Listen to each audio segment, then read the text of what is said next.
peuvent également effectivement en souffrir si ils sentent qu'un des deux parents est très malheureux, si les choses ne sont pas dites ou qu'il y a d'énormes conflits. Donc c'est vrai que du coup, c'est toujours une situation où il faut marcher sur des œufs et il faut vraiment, je dirais, c'est prendre le temps.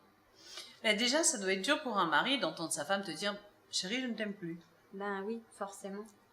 Ça doit faire mal. Mais malheureusement, c'est la réalité de la vie. C'est la réalité. Je déteste dire ça quand j'entends les gens qui disent autour de toi « Mais c'est la vie !» Non, mais c'est pas ça la vie, quoi. Non.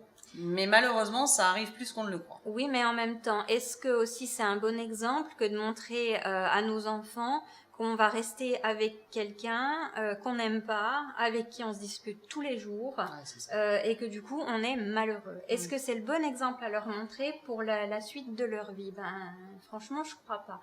Ce qui est important de montrer à nos enfants, c'est que l'important c'est d'être heureux, de vivre aussi selon nos sentiments, nos convictions, dans le respect des autres, sans blesser les autres. Mais voilà, donc tout est une question, je dirais, d'équilibre, d'arriver à trouver le bon moment, la bonne situation, de prendre en compte, je dirais, les dommages collatéraux. Voilà, de toute façon, une séparation n'est jamais simple. Ce n'est jamais simple. Qu'il y ait un enfant ou pas, oui, c'est jamais simple. Exactement. Voilà. Eh bien, écoute, Sandra, on te souhaite un bon courage. Oui. Tiens-nous au courant. Hein. Envoie-nous un petit mot pour nous dire un peu comment ça se passe. Et puis, si tu as d'autres questions à poser à Christelle, eh bien, n'hésite pas. Au même titre que toutes nos téléspectatrices. Les filles, je vous souhaite une très bonne soirée et à bientôt. À bientôt.